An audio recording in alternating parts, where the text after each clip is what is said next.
Assalamualaikum warahmatullahi wabarakatuh. Waalaikumsalam warahmatullahi wabarakatuh. Selamat pagi, salam sejahtera, salam sehat, dan salam pengadaan. Selamat datang dan selamat bergabung Bapak Ibu peserta sahabat pengadaan dimanapun berada di kelas daring keempat bulan November. Kali ini kita akan membahas seri penyusunan rancangan kontrak dan pengendalian kontrak serta aspek hukum kontrak pengadaan barang jasa. Hari ini Jumat 18 November 2022 kita bertemu di seri pertama yang akan membahas tentang penyusunan rancangan kontrak secara jitu pada pengadaan barang jasa pemerintah. Selamat pagi kami sampaikan juga kepada Bapak Agus Yusuf Arianto selaku fasilitator serta pengurus DPD IAPI Jawa Timur, juga rekan-rekan admin yang mendampingi kegiatan hari ini. Bersama kami tim admin DPD IAPI Jatim, ada saya Mbak Neno, ada Mbak Ira, dan ada Mbak Upi. Bagaimana kabar Bapak Ibu sekalian hari ini? Semoga senantiasa sehat dan selalu tersenyum. Berikut kami sampaikan susunan pagi ini, kita awali dengan pembukaan, tangkap layar bersama, pemaparan materi, dengan tanya jawab, kemudian kita akhiri kembali dengan tangkap layar bersama. Baik, sebelum kita mulai agenda pagi ini, mari kita tundukkan kepala sejenak, kita panjatkan syukur atas nikmat iman juga kesehatan yang diberikan, sehingga kita dapat menambah ilmu yang insya Allah akan bermanfaat untuk kita semua. Berdoa menurut keyakinan Bapak Ibu, silahkan. Berdoa dicukupkan. Baik, kegiatan berikutnya tangkap layar, silakan Bapak Ibu. Kita sudah ditemani 2 orang Bapak. Wah, jempolnya sudah diangkat ternyata. Baik, untuk berikutnya pemaparan materi yang akan disampaikan oleh Bapak Agus Yusuf Arianto selaku fasilitator kepada Pak Alkaf, disilakan. Oh iya, panggilan akrab beliau adalah Pak Agus Alkaf. Baik, kepada Pak Alkaf disilakan. Baik, bismillahirrahmanirrahim. Assalamualaikum warahmatullahi wabarakatuh. Waalaikumsalam Selamat pagi, salam sejahtera pada Bapak Ibu sekalian dimanapun berada. Kita ketemu lagi di forum webinarnya IAPI DPD Jawa Timur. Kali ini kita membahas materi tentang penyusunan rancangan kontrak dalam pengadaan barang dan jasa. Yang kita tadi dengar dari Mbak Neno ditambah dengan kata-kata jitu gitu ya. Oke, terima kasih Mbak Neno dan kawan-kawan dari IAPI Jawa Timur yang telah memfasilitasi untuk terselenggaranya webinar pada pagi hari ini. Saya juga sampaikan terima kasih pada rekan-rekan peserta webinar kali ini dari Sabang sampai Merauke. Saya lihat dari luar Jawa juga banyak. Mudah-mudahan pertemuan pagi hari ini bisa memberikan manfaat bagi kita semua, terutama bagi teman-teman yang hari ini bergabung dalam rangka untuk mendapatkan kita persamaan persepsi ya, terkait dengan dalam rancangan pengadaan rancangan kontrak dalam pengadaan barang dan jasa. Saya sampaikan pada para peserta permintaan maaf dari Pak Ketua DPD IAPI Jawa Timur yang tidak bisa membuka acara pada pagi hari ini. Biasanya sih dibuka sama beliau, kalau tidak Bapak Wakil Ketua, tapi karena mungkin kesibukan masing-masing, sehingga hari ini hanya saya dan teman-teman dari admin IAPI DPD Jawa Timur. Namun saya berharap ini tidak mengurangi makna teman kita pada pagi hari ini. Kita nanti akan bicara mengenai aspek-aspek kritis yang harus dicermati di dalam penyusunan rancangan kontrak pengadaan barang dan jasa. Silakan nanti Bapak Ibu sekalian mencatat, kalau mungkin ada yang perlu didiskusikan, nanti silakan didiskusikan, disampaikan pertanyaan melalui Slido. Ya Mbak Neno, melalui Slido disiapkan nggak Slido? Siapa? Atau ada langsung Slido, raise hand? ada Slido, ada chat Zoom, ada raise hand. Nanti kita pakai Slido dulu, kemudian chat Zoom, ya. Ya oke, silakan. Kalian bisa mencatatnya di Slido atau di chat ya, chat Zoom. Saya berharap ketika mendapatkan pertanyaan bersamaan dengan pembahasan, silakan langsung ditulis di Slido sehingga tidak sampai lupa.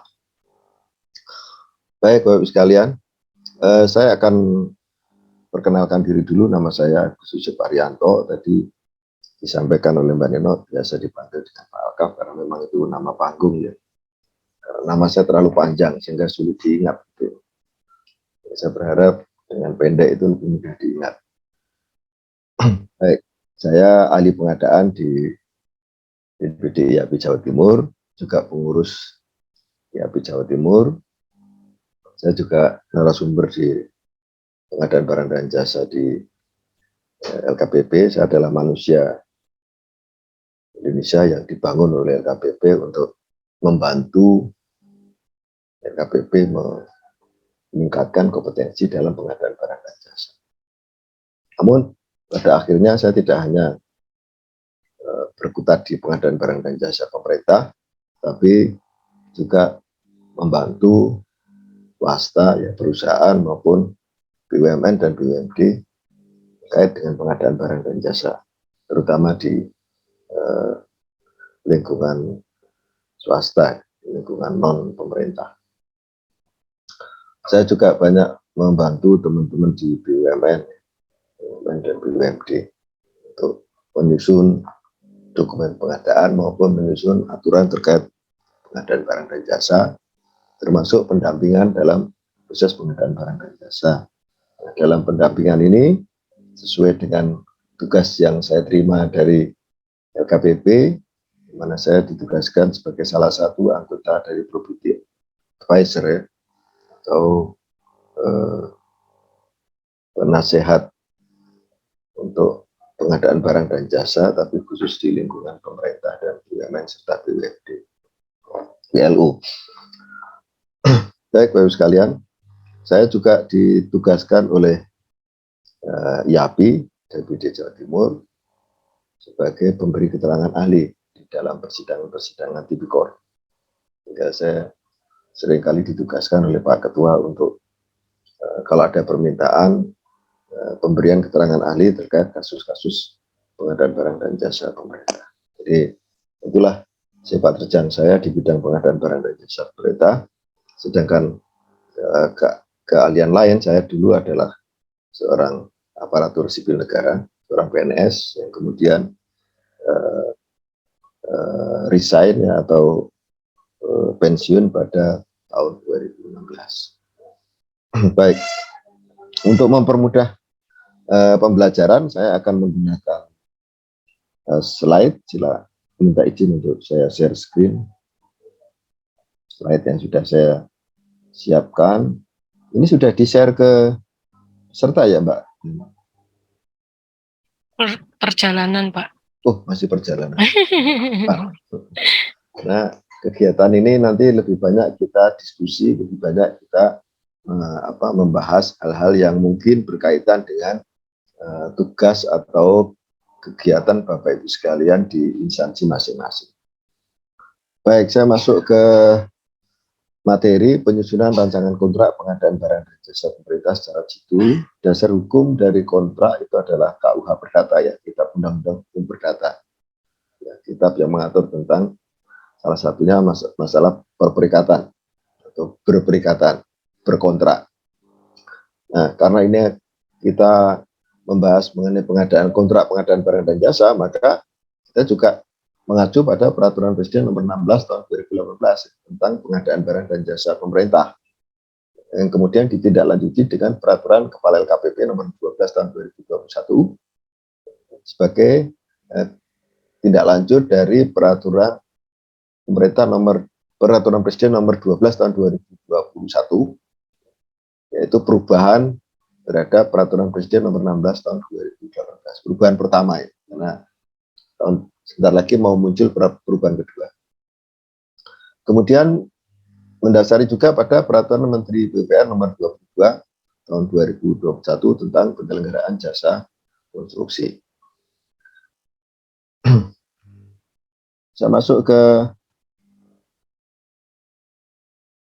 definisi. Apa itu perjanjian? Kontrak.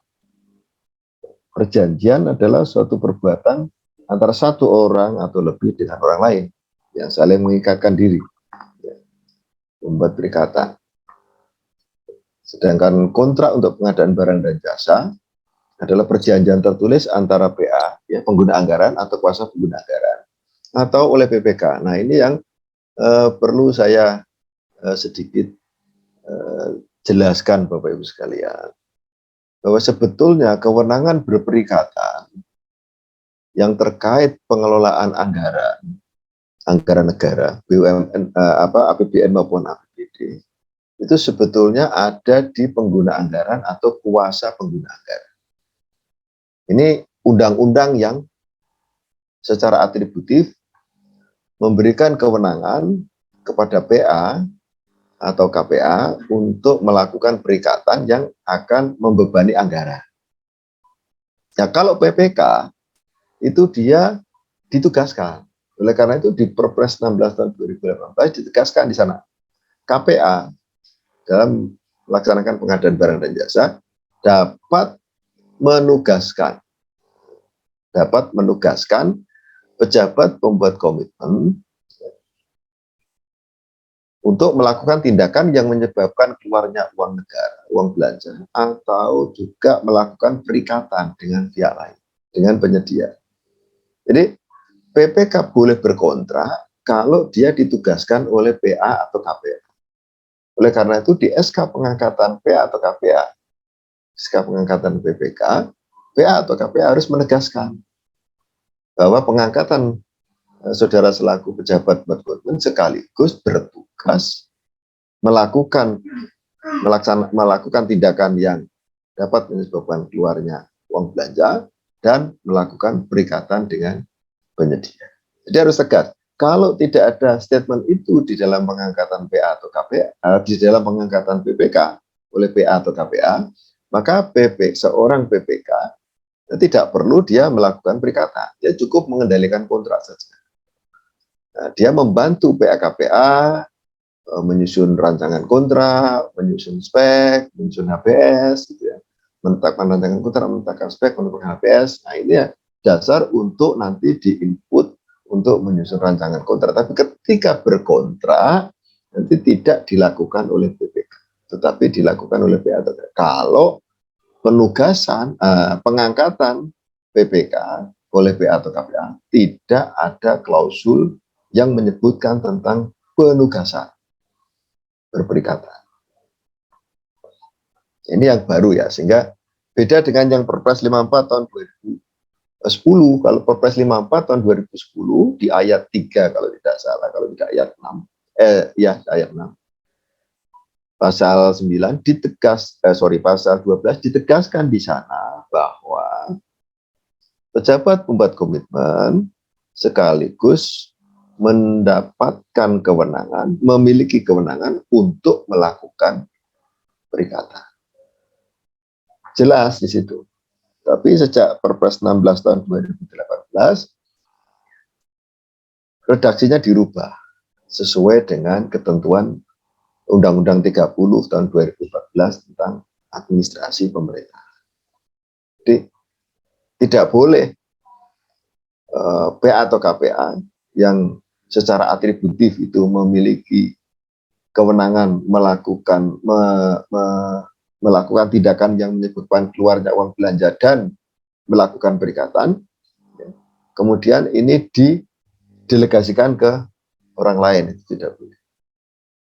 Jadi mestinya tetap itu penugasan. Nah, kalau penugasan itu mandatori. Kalau mandatori itu berarti menjalankan tugas. Nanti tanggung gugatnya ada di PA atau KPA. Siapa yang mengangkat PPK?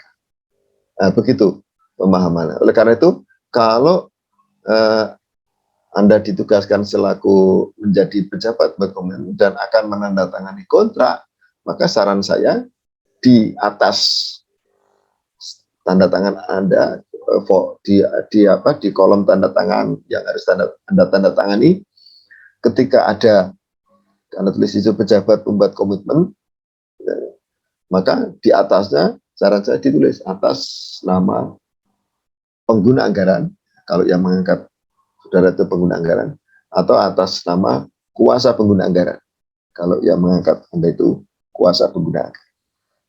Lalu pejabat membuat komitmen, tanda tangan, bernama. Supaya apa? Supaya nanti kalau ada permasalahan terkait kontrak, maka Anda tidak sendirian, tapi Anda PA atau KPA juga harus bertanggung jawab terhadap kekeliruan itu. Baik, menurut Kitab Undang-Undang Hukum Perdata di ayat 1320, perjanjian itu sah apabila memenuhi syarat subjektif dan syarat objektif. Apa syarat subjektifnya? Syarat subjektifnya adalah apabila di dalam perjanjian itu ada kesepakatan antara mereka yang berperikatan, sepakat untuk saling mengikatkan diri. Kemudian ada kecakapan untuk membuat satu perikatan. Oleh karena itu, yang boleh menandatangani kontrak itu yang mereka atau pihak yang secara sah berdasarkan akta pendirian atau berdasarkan surat kuasa dari pihak yang secara sah memiliki kewenangan untuk melakukan perikatan di perusahaan. Itu yang boleh menandatangani kontrak. Sehingga ketika saya diminta untuk hadir di persidangan dengan tipikor terkait dengan kasus pinjam bendera, di mana kontrak ditandatangani oleh orang lain di luar struktur perusahaan dan yang itu dilengkapi dengan bukti legal surat kuasa dari direktur. Saya tanya, surat kuasa dari direktur ini munculnya kapan? Munculnya ternyata setelah selesainya pemilihan penyedia. Itu artinya yang menawar itu adalah sang direktur. Jadi kuasa direktur itu hanya bekerja setelah dia ditetapkan sebagai pemenang. Saya bilang, ini perikatan cedera. Nanti kalau dilakukan perikatan, dia dicedera janji. Kenapa? Karena proses pemilihan penyedia yang dilakukan oleh Pokja maupun oleh pejabat pengadaan, proses pemilihan penyedia itu adalah pra perdata. Jadi dia terikat dengan kontrak perdatanya nanti, tidak bisa lepas, tidak bisa sendiri-sendiri, tidak bisa.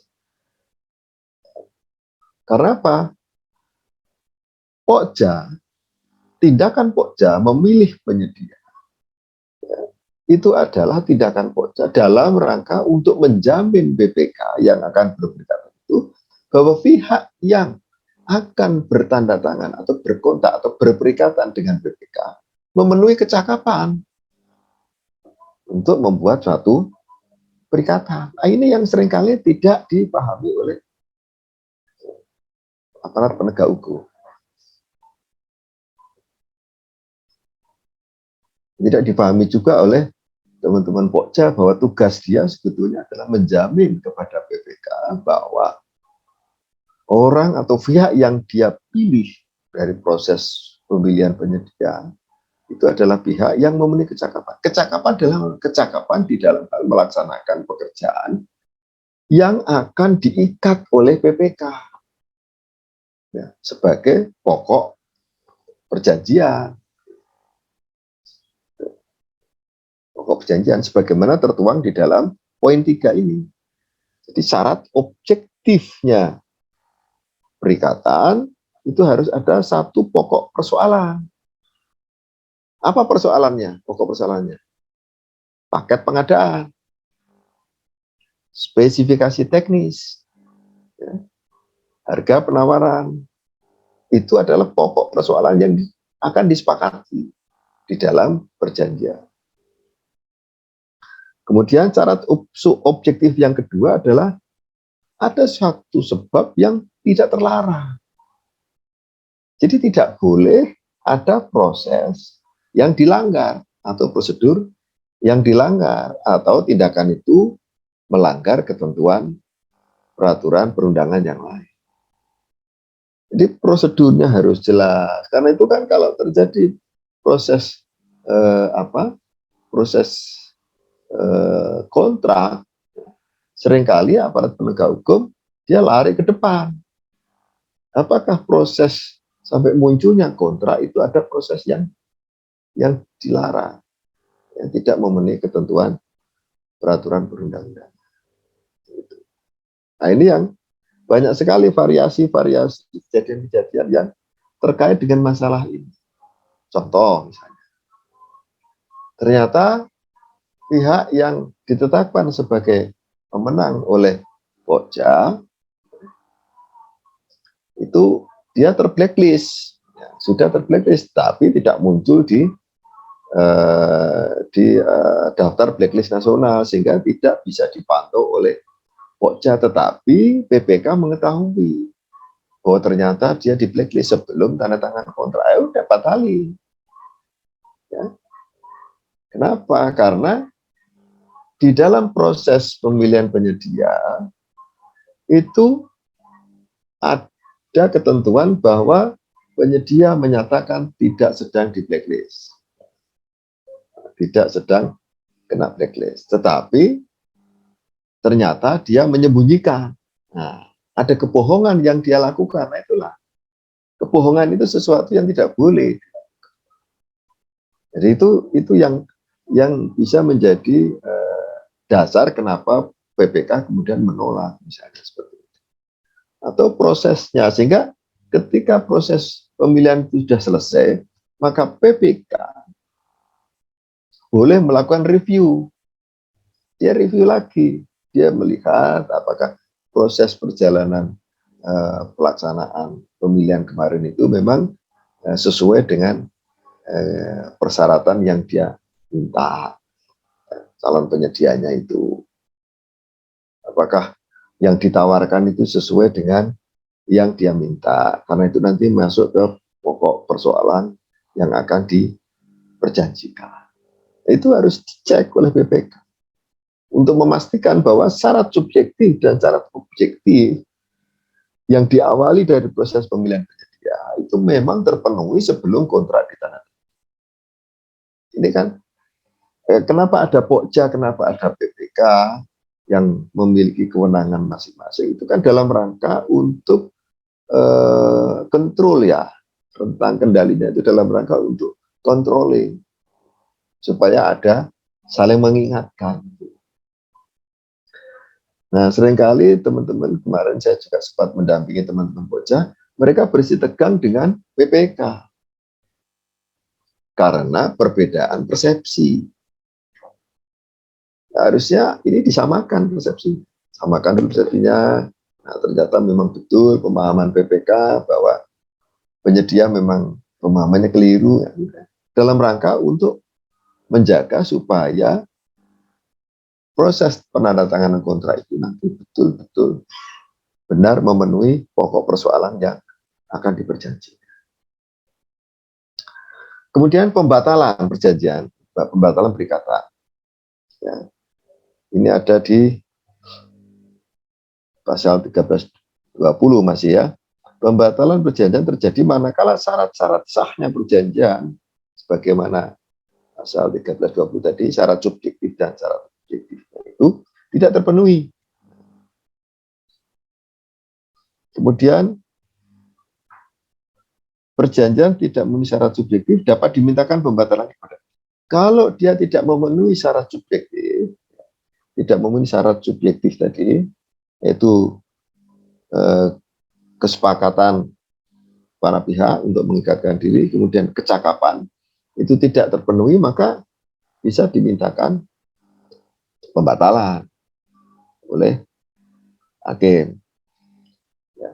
Kemudian perjanjian yang tidak memenuhi syarat objektif, maka perjanjian itu batal demi hukum. Sehingga perjanjian ini dianggap tidak pernah ada. Ini yang ketentuan di KUH Perdata. Kemudian penyusunan kontrak. Dalam penyusunan kontrak, PPK berwenang menetapkan jenis kontrak dan menyusun rancangan kontrak, di mana jenis kontrak itu menjadi bagian dari rancangan kontrak. Rancangan kontrak itu terdiri dari 3. Yang pertama adalah surat perjanjian, kemudian penegasannya itu di syarat-syarat umum kontrak, ketentuan-ketentuan yang diberlakukan secara umum, serta syarat-syarat khusus kontrak. Nah, Untuk syarat-syarat umum, syarat-syarat khusus, dan format surat perjanjian ini LKPP sudah membuatkan standar. Tetapi itu acuan ya, bukan copy paste, bukan untuk diikuti serta-merta, tetapi itu hanya acuan. Ada di dalam model dokumen pemilihan yang menjadi bagian tidak terpisahkan dari peraturan Kepala LKPP nomor 12 tahun 2021. Sehingga standar rancangan itu masih perlu disesuaikan dengan jenis atau karakteristik pengadaan atau pekerjaan. Jadi kita bicara lebih detail ya di sini. Struktur kontrak di dalam kontrak pengadaan barang dan jasa secara hierarki dari struktur yang tertinggi ke yang paling bawah. Pertama adalah kalau ada adendum surat perjanjian, maka adendum surat perjanjian itu yang menjadi acuan pertama. Kalau di dalam adendum surat perjanjian, kalau terjadi perselisihan antara para pihak, maka yang dilihat pertama kali adalah adendum. Kalau tidak tertuang di adendum, maka silakan masuk ke pokok perjanjian, surat perjanjiannya. Kalau itu juga tidak ditemukan, maka silakan dilihat di surat penawarannya dulu. Ya, berikut lampirannya. Dilihat dulu. Terpenuhi nggak di situ? Kalau tidak ada jawaban, maka silakan masuk ke syarat-syarat khusus, kemudian syarat-syarat umum. Kalau tidak bisa ditemukan, maka silakan masuk ke spesifikasi ya, dan gambar serta dokumen lain sebagai bagian dari lampiran surat perjanjian.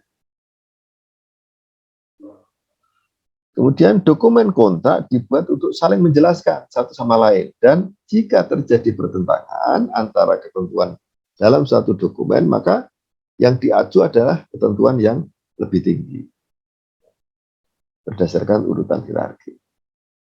Sebelum membuat rancangan kontrak, maka PPK harus memahami karakteristik barang atau jasa, termasuk jenis barang atau jasa. Kemudian lakukan mitigasi risiko.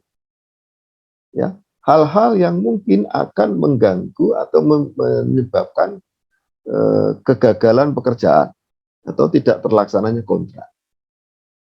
Kemudian waktu pelaksanaan dan batas efektif ketersediaan anggaran.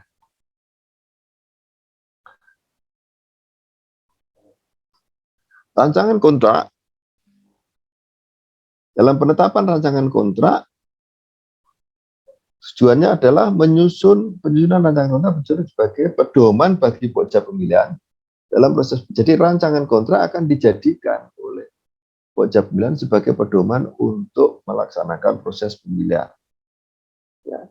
Sedangkan bagi penyedia, rancangan kontrak akan dijadikan sebagai pedoman dia untuk menyusun dokumen penawaran. Bagaimana proses penetapan rancangan kontrak? PPK menyusun rancangan kontrak yang di dalamnya ya, memuat jenis kontrak, bentuk kontrak, naskah perjanjian, kemudian ketentuan mengenai uang muka, jaminan, sertifikat untuk pengadaan barang, ya, atau kalau itu barang impor, ya sertifikat yang terkait dengan asal barang, ya, surat keterangan asal barang, ya. Kemudian ketentuan mengenai penyesuaian harga, kalau itu kontrak tahun jamak yang lebih dari 18 bulan, kemudian syarat-syarat umum kontrak dan syarat-syarat khusus kontrak. Ini yang harus dilakukan oleh PPK ketika dia akan menyusun rancangan kontrak. Aspek-aspek yang harus ditegaskan oleh PPK di dalam rancangan kontrak. Klausul-klausul yang perlu dicermati dalam menyusun rancangan kontrak pengadaan barang dan jasa. Pertama, tujuan perumusan kontrak. Untuk apa?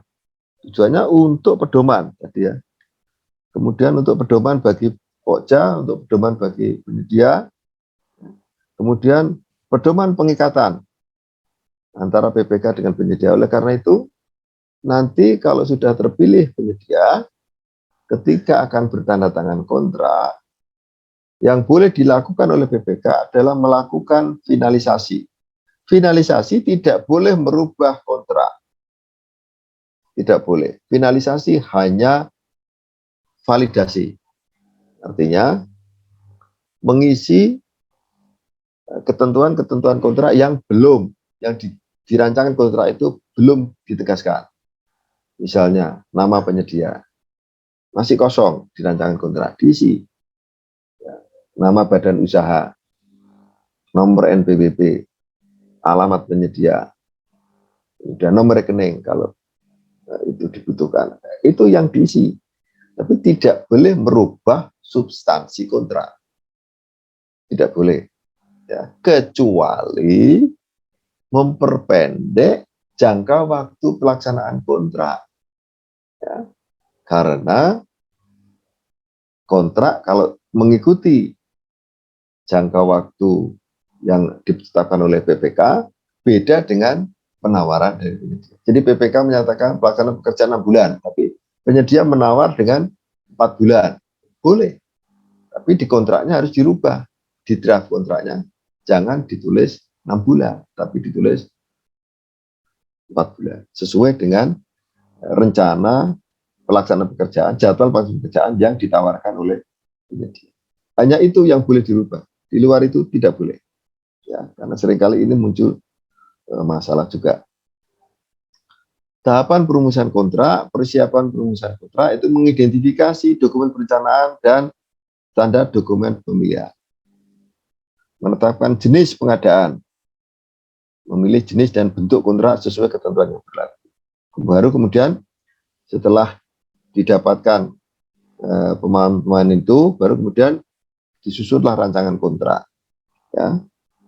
Rancangan kontrak disusun dengan merancang kontrak dengan berpedoman pada standar dokumen pemilihan, ya, atau ketentuan yang berlaku dan disesuaikan dengan, ya, yang penting disesuaikan dengan karakteristik pekerjaan atau jenis pengadaan. Kemudian tahap finalisasi kontrak, menelaah, menetapkan, dan menandatangani kontrak. Jadi menelaah, menetapkan. Nanti menetapkannya gimana? Parah masing-masing, ya, di dalam rancangan kontrak itu, di dalam dokumen kontrak yang akan ditandatangani. Persiapan perumusan kontrak bisa menggunakan format template naskah surat perintah kerja atau surat perjanjian yang ada di model dokumen pemilihan di Peraturan Kepala LKPP nomor 12 tahun 2021. Kemudian di Perpres yang baru sekarang ini, Bapak-Ibu sekalian, ya, boleh PPK menetapkan jenis pengadaan dan memilih jenis kontrak dan bentuk kontrak. Nah, sekarang boleh ada inovasi kontrak.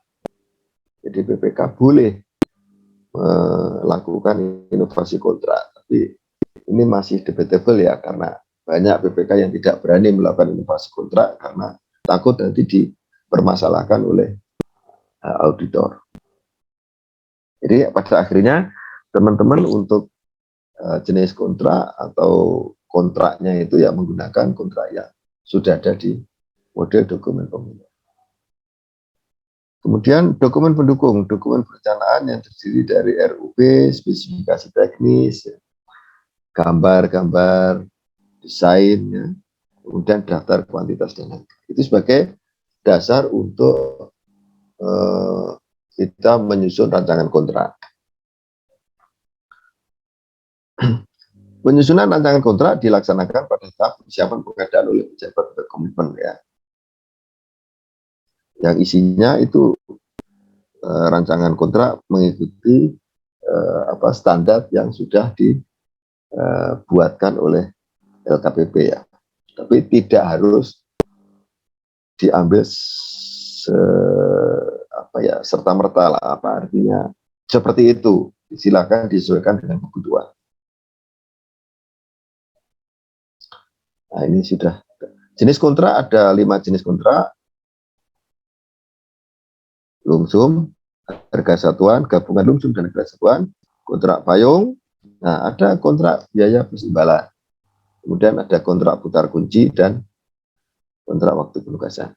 Kontrak untuk pengadaan barang, pekerjaan konstruksi dan jasa lainnya itu hanya dikenal kontrak lumsum, kemudian harga satuan, gabungan lumsum dan harga satuan, kemudian kontrak biaya plus imbalan, kontrak payung. Sedangkan kontrak putar kunci itu hanya diberlakukan di pekerjaan konstruksi saja. Sedangkan untuk jasa konsultansi, untuk konsultansi yang non konstruksi, konsultan manajemen, itu ada kontrak payung, kontrak lumsum, dan kontrak waktu penugasan. Demikian juga untuk jasa konsultansi konstruksi, konsultan perancangan dan konsultan pengawas konstruksi, konsultan manajemen konstruksi, itu yang dikenal hanya 2, yaitu kontrak lumsum dan kontrak waktu penugasan. Ini penjelasan secara detail tentang jenis kontrak tadi. Lumsum, harga satuan, kontrak payung, sudah paham ya. Kemudian gabungan, putar kunci, dan putar kunci itu dulu disilahkan dengan turnkey ya. Kemudian biaya plus imbalan, ini kontrak yang muncul di Perpres 12 tahun 2021 terkait dengan pengadaan untuk kondisi darurat. Ini kontrak konsultan. PPK dapat menggunakan kontrak selain jenis kontrak di atas. Jadi PPK boleh menggunakan inovasi kontrak. PPK boleh melakukan inovasi untuk membuat jenis kontrak lain. Misalnya ada jenis kontrak SBO, kontrak supply by owner. Di PPK melaksanakan PPK Bina Marga misalnya melaksanakan pembangunan jalan dengan ruas yang begitu banyak, maka yang dikontrakkan, yang dikontrak konvensionalkan itu adalah jasa perbaikannya. Sedangkan pengadaan bahannya itu melalui kontrak supply by owner. Artinya PPK berkontrak dengan pemasok, supplier. Nanti PPK yang mengatur sendiri pengirimannya. Jadi yang kontraktornya itu hanya bangun, hanya jasa pembangunan jalan saja. Ini kontrak yang sudah diterapkan di beberapa kabupaten untuk pembangunan jalan. Ini contoh saja, tidak harus seperti ini. Ini hanya contoh. Kontrak tahun jama untuk pengadaan yang melampaui batas akhir tahun anggaran. Melampaui batas akhir tahun anggaran. Untuk kontrak, ini sudah paham ya semuanya. Kemudian, uang muka, ketentuan mengenai uang muka. Nah, diberikan untuk persiapan pelaksanaan pekerjaan paling tinggi. Ya, ini mohon maaf ini agak dibetulkan ya, karena untuk usaha kecil sekarang ini diberlakukan ketentuan uang mukanya itu berbeda-beda sesuai dengan nilai paket pekerjaan. Kalau paket pekerjaan itu nilainya 200 juta ke bawah, maka boleh uang muka itu diberikan minimal 50%. Artinya mau dikasih uang muka 70% boleh untuk usaha kecil, untuk pekerjaan yang nilainya di bawah 200 juta. Tapi kalau nilainya 200 juta ke atas, ya itu maksimum 50% ya, sampai dengan 30%.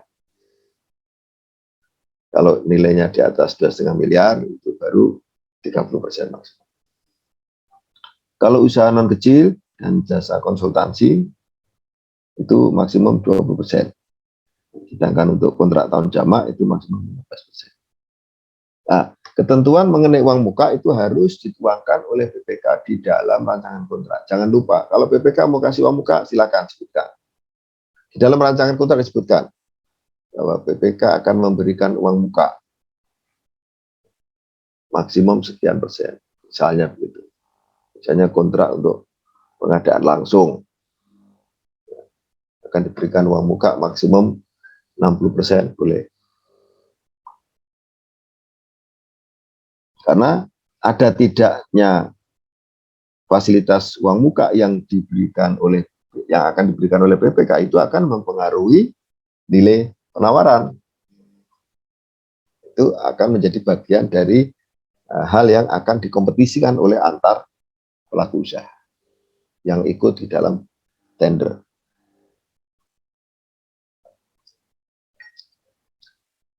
Kemudian jaminan dan sertifikat. Jaminan itu jaminan tertulis yang dikeluarkan oleh bank umum atau lembaga penjamin, ya, bisa perusahaan asuransi atau perusahaan penjamin.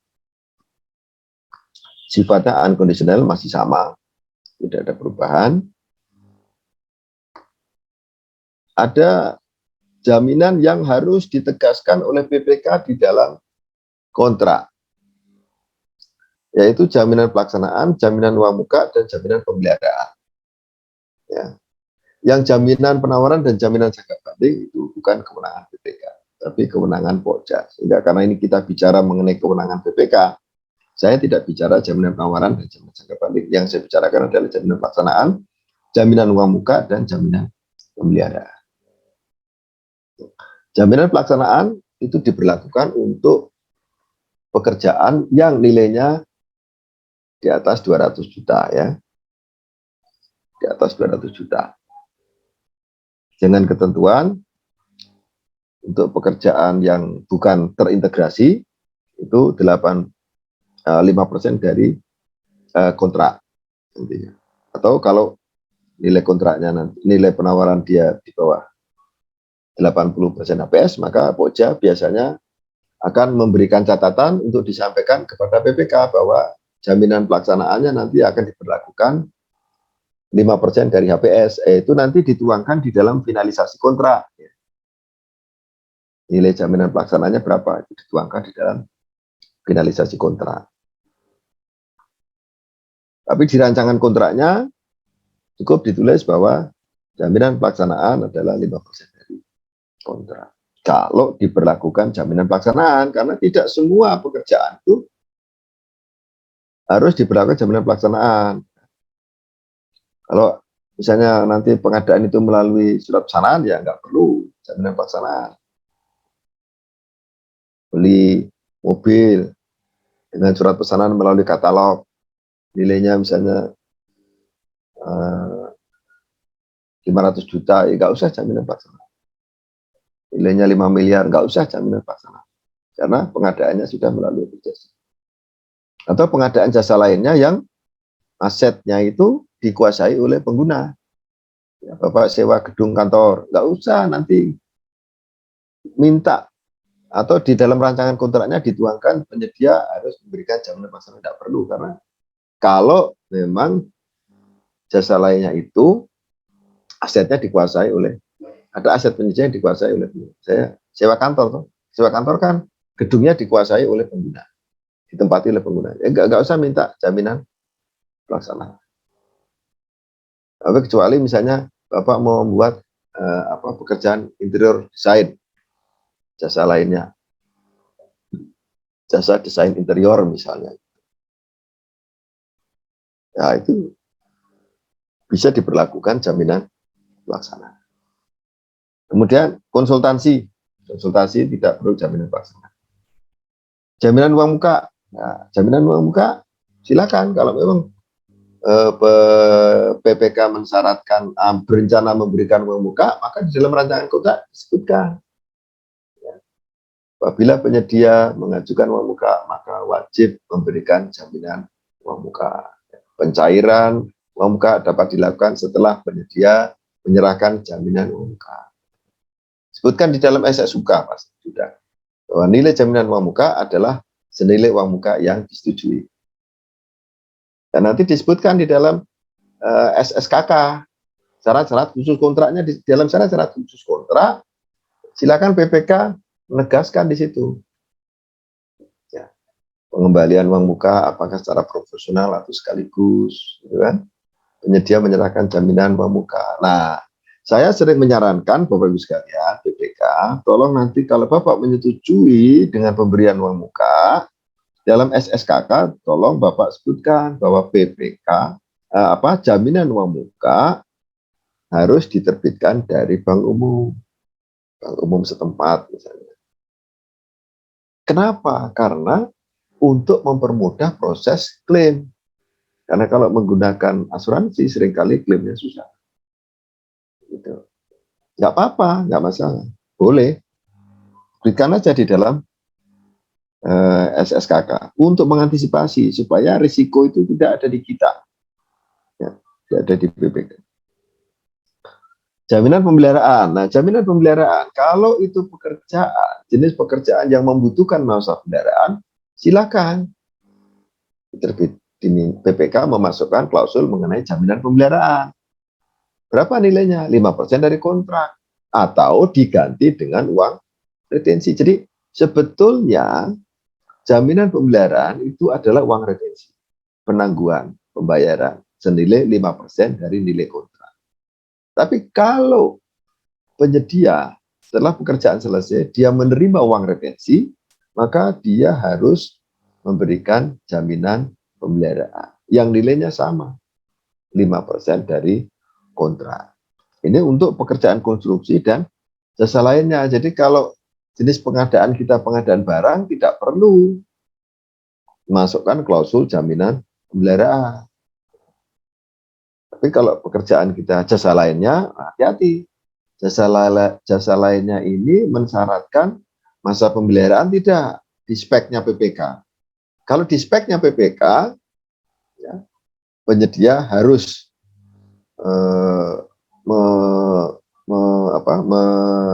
melakukan perbaikan selama masa pemeliharaan dengan masa pemeliharaan misalnya 1 tahun, maka tuangkan di situ diberlakukan jaminan pemeliharaan.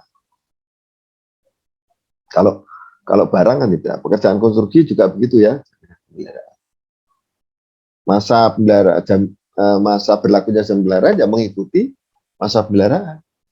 Kalau masa pemeliharaannya 6 bulan ya jaminan pemeliharaan 6 bulan plus 14 hari masa berlakunya. Ya, jaminan pemeliharaan itu bisa uang retensi, ya, bisa surat jaminan. Ya. Tergantung dari jangka waktu masa pemeliharaan dan atau batas efektif pencairan anggaran. Jadi saya sering menyarankan Bapak sekalian kalau memang masa pemeliharaan itu melampaui tahun anggaran, ya silakan pakai jaminan pemeliharaan. Tapi kalau tidak, maka pakai uang retensi. Nah, apa dasar yang bisa digunakan oleh BPK untuk memutuskan jaminan pemeliharaan menggunakan uang retensi atau sertifikat jaminan, nah, surat jaminan? Nah, itu tadi, kalau masa pemeliharaan akan melampaui tahun anggaran, atau minimal akan melampaui batas efektif pencairan anggaran, maka saran saya BPK silakan memberlakukan jaminan pemeliharaan. Tapi kalau masa pemeliharaan masih dalam kurun waktu 1 tahun anggaran, silakan BPK memilih menggunakan uang retensi. Jadi pekerjaan selesai 100%, WHO ya, diterima oleh tim pemeriksa dan BPK, masih profesional handover, serah terima tahap 1, maka dia dibayar 95%. Yang 5% uang retensi. Nanti dicairkan setelah melampaui masa pemeliharaan. Kalau masa pemeliharaan itu tidak melampaui tahun anggaran. Tapi kalau masa pemeliharaan melampaui tahun anggaran, maka kepada penyedia akan dibayarkan 100% apabila pekerjaan sudah diterima, masuk PHO. Dia menerima pembayaran 100% setelah menyerahkan jaminan pemeliharaan senilai 5%. Gitu. Nah, ini seringkali ada salah pemahaman Bapak sekalian, bahwa sudah ditahan 5%, suruh juga menyerahkan jaminan pemeliharaan. Nah, buat apa? Nah, nilainya jadi 10% yang ditahan oleh pengguna. Aset atau kekayaan yang ditahan oleh pengguna barang dari penyedia kan jadi 5%. Jadi 10%. 5% uang retensi, kemudian 5% dalam bentuk jaminan pemeliharaan. Nah, ini yang keliru ya, tapi seringkali teman-teman bendahara umum daerah memperlakukan seperti itu. Jadi pembayaran terakhir harus dilengkapi dengan surat sertifikat jaminan pemeliharaan. Tidak harus, tergantung rancangan kontraknya.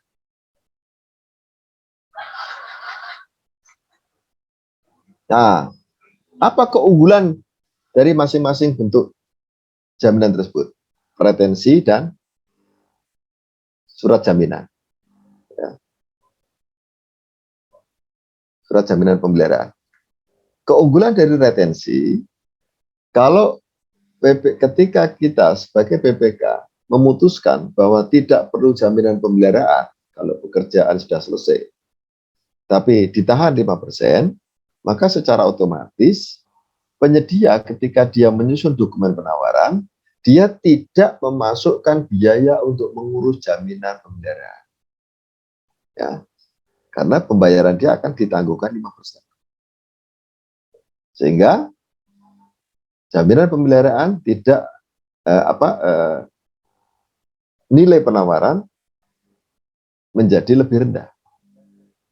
Jadi ada efisiensi di situ.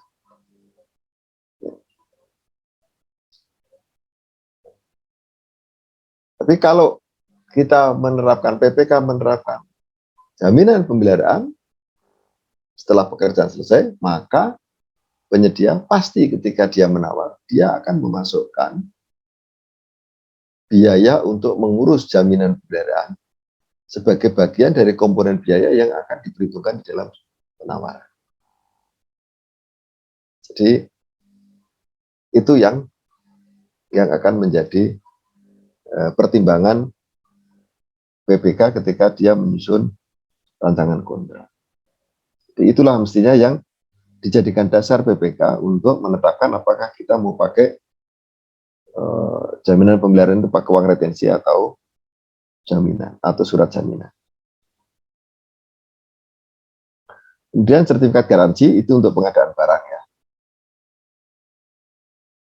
Diberikan terhadap untuk menjamin kelaikan barang selama masa garansi. Ya. Dan diterbitkan oleh produsen atau pihak yang ditunjuk secara sah oleh produsen. Apa dasar pertimbangan BPK untuk menetapkan masa garansi? Nah, ini seringkali jadi pertanyaan. Ya, sertifikat garansinya mengikuti ya, BPK ketika membuat spek, dia menetapkan untuk barang pabrikasi, dia menetapkan masa garansinya berapa tahun. BPK dapat menggunakan nilai keekonomian barang ya, yang bisa minta masukan dari pengurus barang atau pengurus aset. Ya, pengurus barang milik negara atau pengurus barang milik daerah. Tanya, ini barang yang mau kita adakan. Ini nilai keekonomiannya berapa tahun? Misalnya nilai keekonomiannya 5 tahun baru habis masa pakainya. Menurut perhitungan jurnal sesuai dengan amortisasi atau penyusutan. Nah, lalu PPK ketika nyusun spek dia cari informasi di pasar.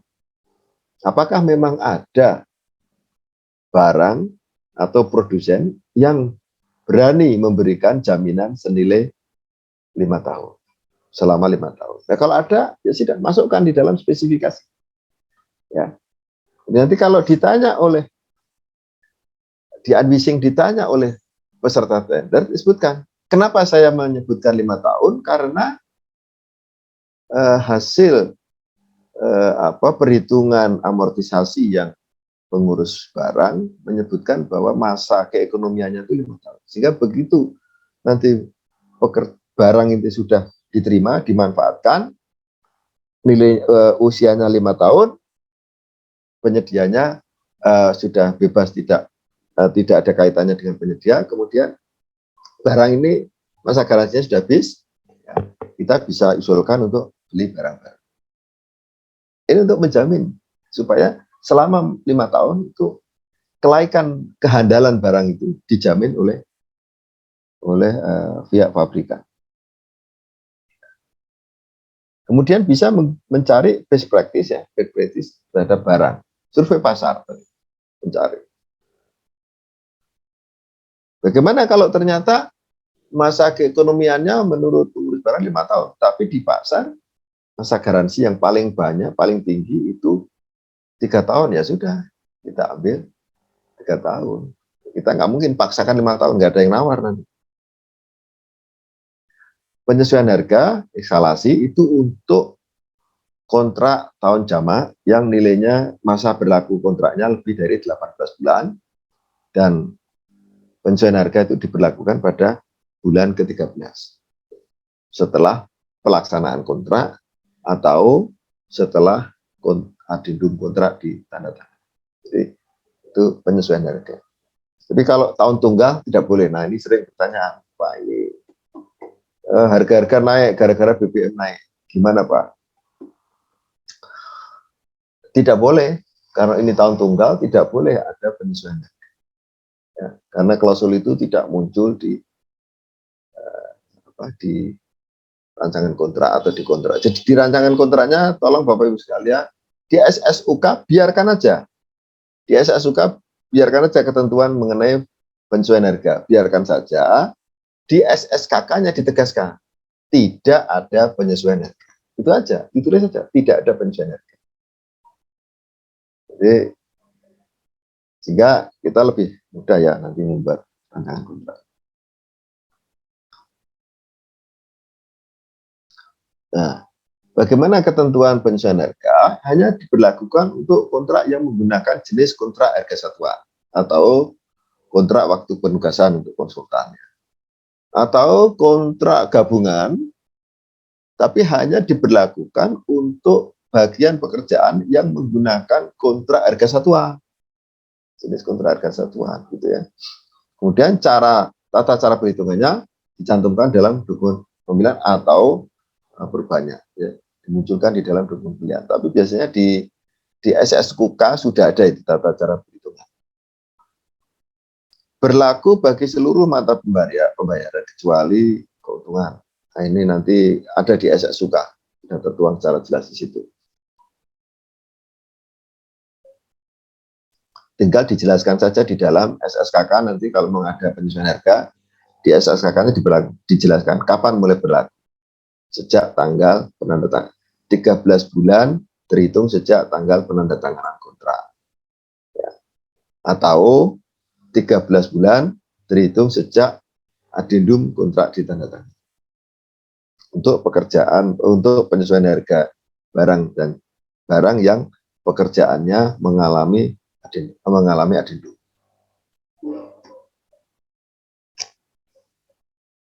Ini ketentuan ini nanti di pemberitahuan besok kita bahas.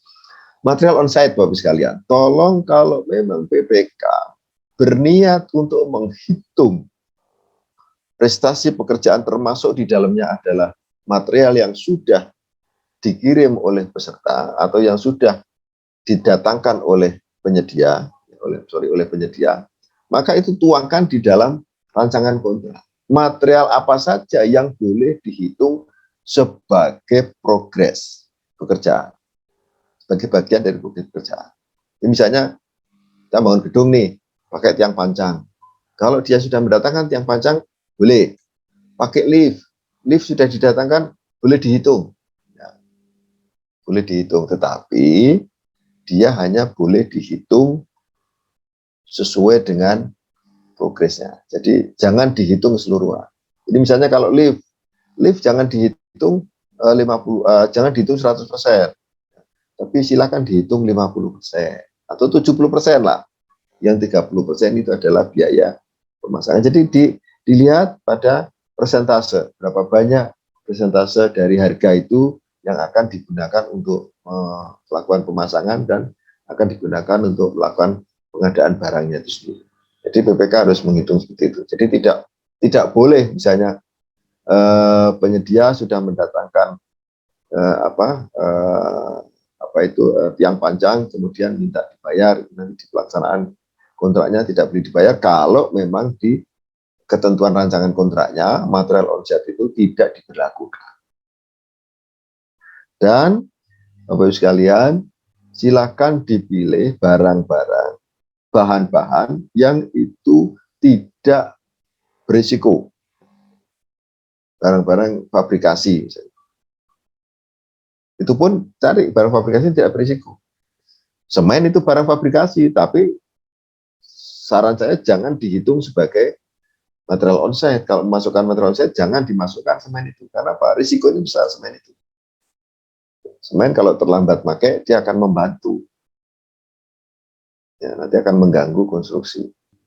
Denda keterlambatan. Denda keterlambatan itu adalah denda yang diberlakukan kepada penyedia yang terlambat menyelesaikan pekerjaan akibat kelalaian penyedia. Karena kelalaian pelaksana. Nilainya 1/1000 untuk setiap 1 hari keterlambatan. Nah, ini Bapak Ibu sekalian, BPK boleh membuat ketentuan lebih lanjut. Denda keterlambatan tidak 1 hari, 1 jam. Misalnya kalau pengadaan konsumsi, cleaning service, ya, jangan terlambat membersihkan 1 hari baru didenda. Cleaning service mestinya terlambat datang setengah jam denda, atau 2 jam denda.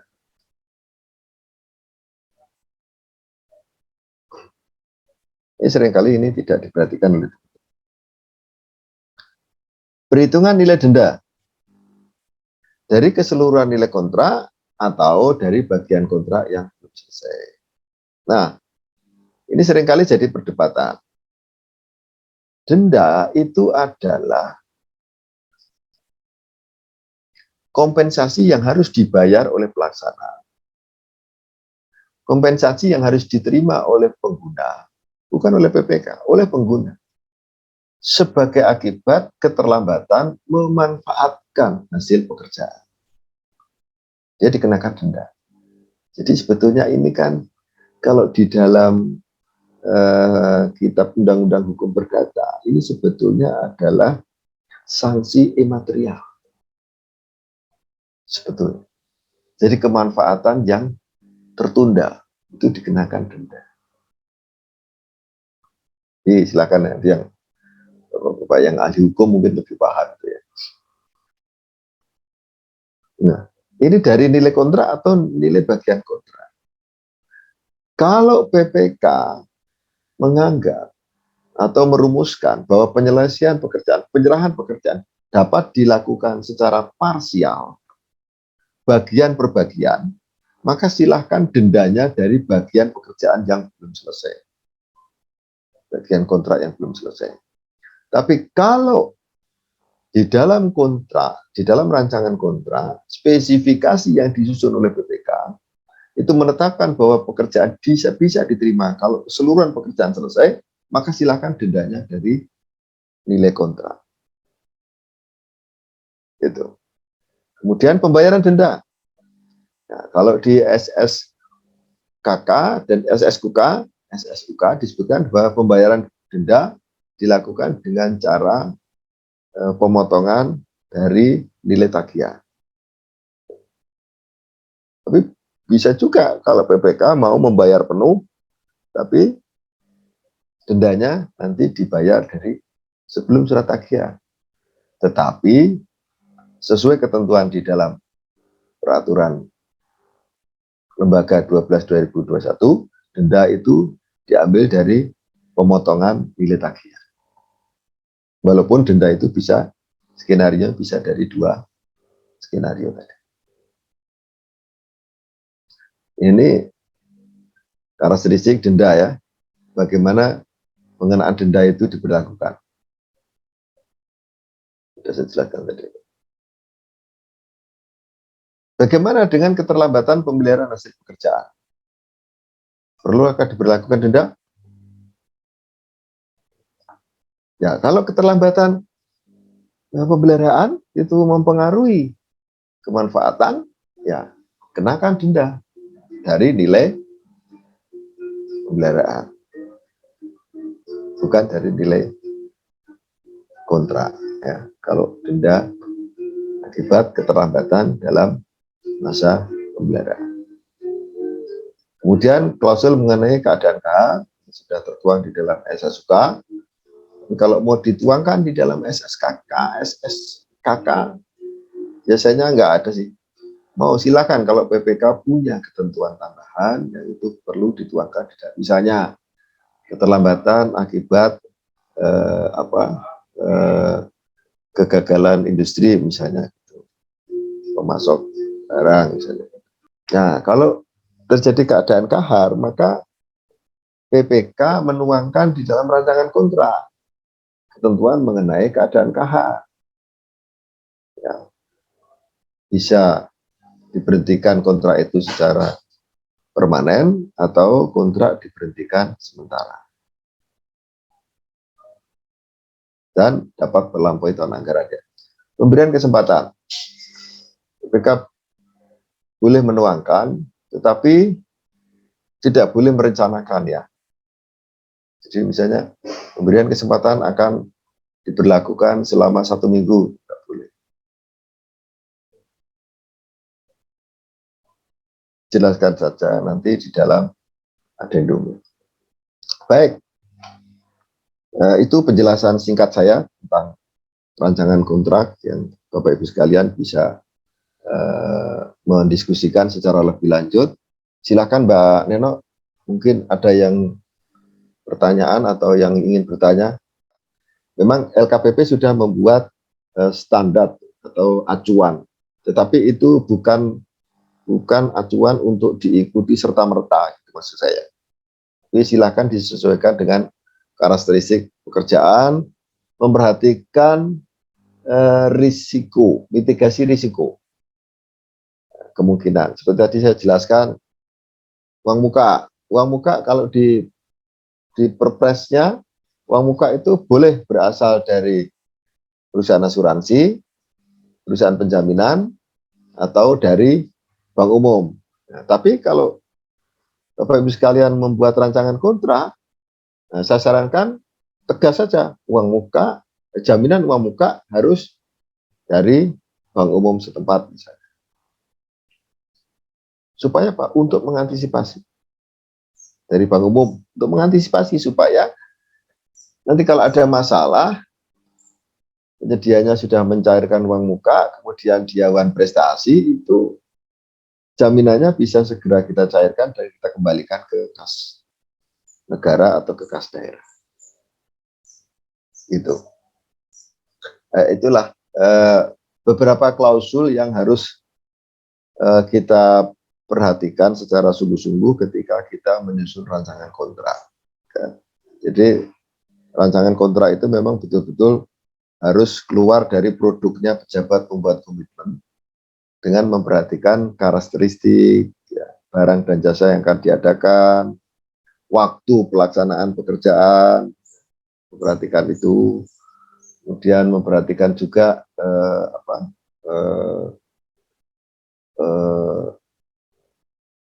bentuk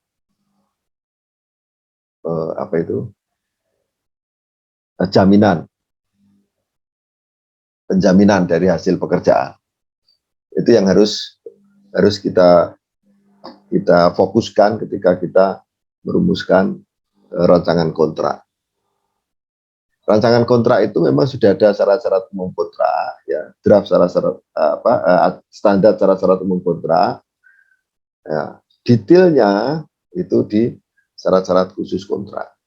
Jadi silakan di syarat-syarat khusus kontrak itu lebih dicermati, gitu ya, lebih dicermati. Termasuk ketentuan tambahan yang harus dilakukan oleh pelaksana pekerjaan atau penyedia. Beberapa waktu yang lalu saya diminta mendampingi teman-teman kementerian yang mereka melaksanakan kegiatan pengadaan Videotron. Videotron itu Bapak Ibu sekalian itu dipasang outdoors. Jadi seringkali dia mengalami trouble kalau ada hujan trouble.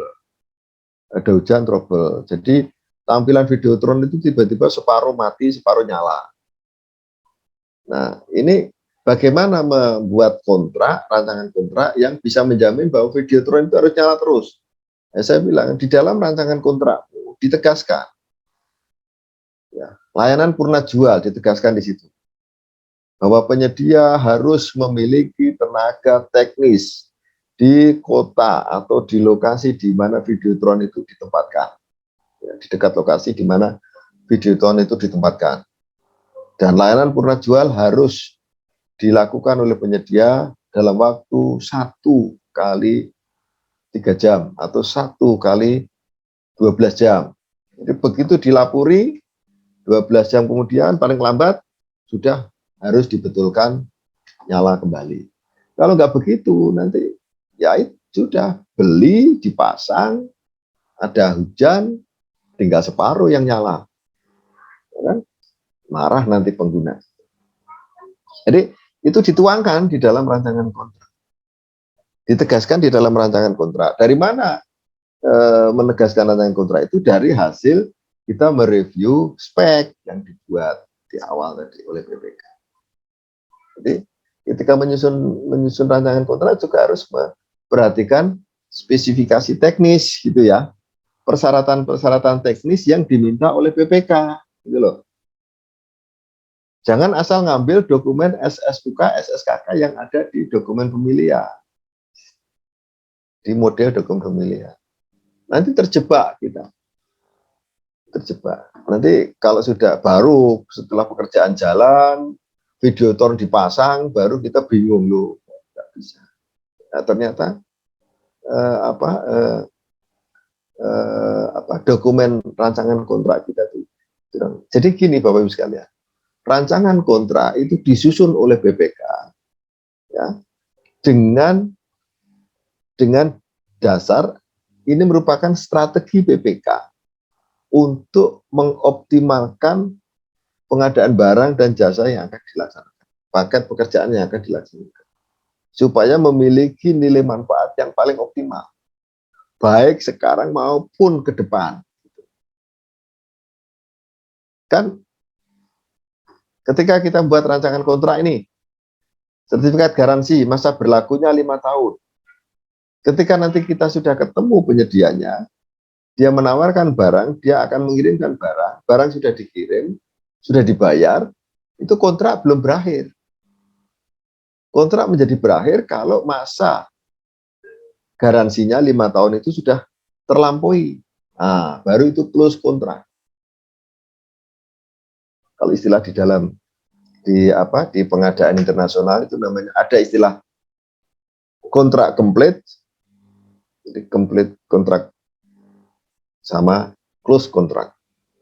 Komplit kontrak itu kalau kontrak itu sudah terpenuhi 100% FAO.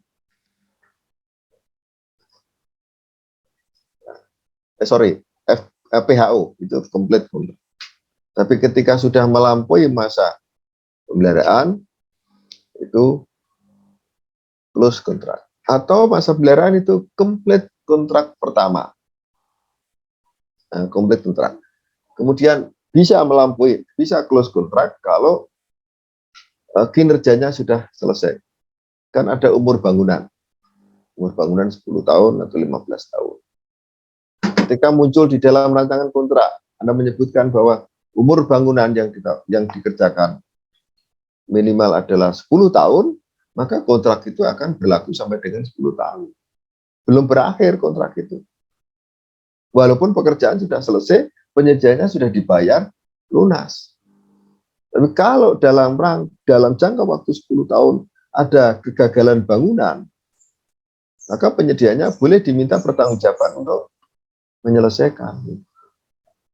Jadi rancangan kontrak itu mengikuti spesifikasi yang dibuat awal dan spesifikasi mengikuti hasil identifikasi kebutuhan yang disusun pada saat sebelum ditetapkannya anggaran. Jadi rangkaiannya begitu ya, Bapak. Rangkaiannya begitu. Oke, mungkin ada yang mau minta klarifikasi kah dari teman-teman peserta? Mbak Neno, barangkali ada. Sementara kayaknya belum, Pak. Atau memang kalau memang sudah paham nanti mungkin mau bertanya di WA grup, Pak, enggak apa-apa di. Yang raise hand juga nggak ada? Belum. Mungkin sudah paham semua ini, Pak, yang untuk pertemuan pertama. Nanti pertemuan kedua, ketiga mungkin bisa Ya, jauh pertemuan lebih. kedua kita tanggal 25 ya, Mbak. Inggih, Pak, 25. 25 itu tentang pengendalian kontrak ya. Inggih. Ya, itu sudah pelaksanaan kontrak itu. Itu nanti kita lebih banyak bicara teknisnya. Teknis pelaksanaan kontrak. Oke, baik Pak, karena memang sudah tidak ada, boleh dicukupkan saja Pak. Mungkin Bapak sekali closing statement Pak. Baik, Bapak Ibu sekalian, jadi rancangan kontrak itu adalah desain yang disusun oleh PPK untuk menjamin bahwa pelaksanaan pekerjaan itu nanti akan tercapai tepat mutu, ya, tepat waktu, dan tepat harga. Dan yang terakhir adalah tepat manfaat. Ya. Oleh karena itu, di dalam menyusun rancangan kontrak, Bapak sekalian, tolong pertimbangkan betul-betul karakteristik barang dan jasa yang akan kita adakan. Ya. Kemudian, jangka waktu pelaksanaan pekerjaan, jangan lupa, mengikuti jangka waktu anggaran, dan yang terakhir adalah kemanfaatan. Perhatikan kemanfaatan barang atau jasa yang akan kita adakan. Ya, karena itu akan mempengaruhi cara kita, redaksi kita, yang akan kita tuangkan di dalam rancangan kontrak, khususnya di syarat-syarat khusus kontrak, atau di SSKK, yang lebih detail. Kalau SSUK seringkali tidak perlu kita ubah, karena itu sudah dibuat pakemnya seperti itu oleh LKPP. Yang paling penting adalah syarat-syarat khusus kontrak. Syarat-syarat khusus kontrak. Walaupun saya juga pernah mendampingi salah satu pemerintah kota menyusun template kontrak untuk anggaran APBD, SSUK itu sedikit kita sesuaikan dengan ketentuan di pengelolaan APBD. SSUK-nya, tetapi itu nanti harus melalui persetujuan kepala daerah, harus ditetapkan oleh peraturan kepala daerah. Baik, itu Bapak sekalian. Jadi rancangan kontrak disusun dalam rangka untuk menjamin bahwa pelaksanaan pekerjaan akan tepat mutu, tepat waktu, dan tepat harga serta tepat manfaat. Kemudian dasar yang harus dipertimbangkan adalah spesifikasi teknis atau KAK, kemudian harga ya APS atau daftar kuantitas dan harga, kemudian waktu, jangka waktu pelaksanaan atau metode pelaksanaan, dan yang terakhir adalah kemanfaatan barang dan jasa itu sendiri.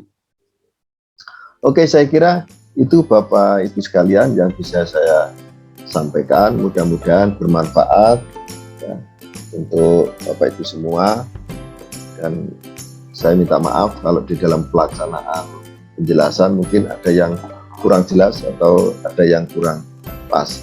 Silahkan nanti didiskusikan lebih lanjut di forum yang sudah dibangun oleh teman-teman admin dari IAP Jawa Timur. Saya kira demikian, Mbak Neno. Terima kasih. Assalamualaikum warahmatullahi wabarakatuh. Waalaikumsalam warahmatullahi wabarakatuh. Baik, terima kasih Pak Alkaf untuk pemaparan materinya minggu ini. Insya Allah nanti kita masih bisa bertemu 2 minggu ke depan Bapak Ibu. Mudah-mudahan kita semua dalam keadaan sehat dan kita bisa bertemu lagi. Masih ada pertemuan tanggal 25 dan tanggal 2 Desember. Kita beri aplaus dulu untuk Pak Alkaf untuk hari ini. Terima kasih Pak Alkaf, tetap semangat dan semoga ilmunya bermanfaat jadi Bapak Ibu tetap bisa memanfaatkan di kegiatan Bapak Ibu. Dengan demikian sebelum kita tutup, mari kita foto bersama terlebih dahulu. Baik Pak Alkaf, Bapak Ibu terima kasih untuk hari ini. Insya Allah kita berjumpa pekan depan dan 2 pekan lagi. Dengan demikian kelas kami cukupkan. Mohon maaf apabila ada kesalahan. Assalamualaikum warahmatullahi wabarakatuh.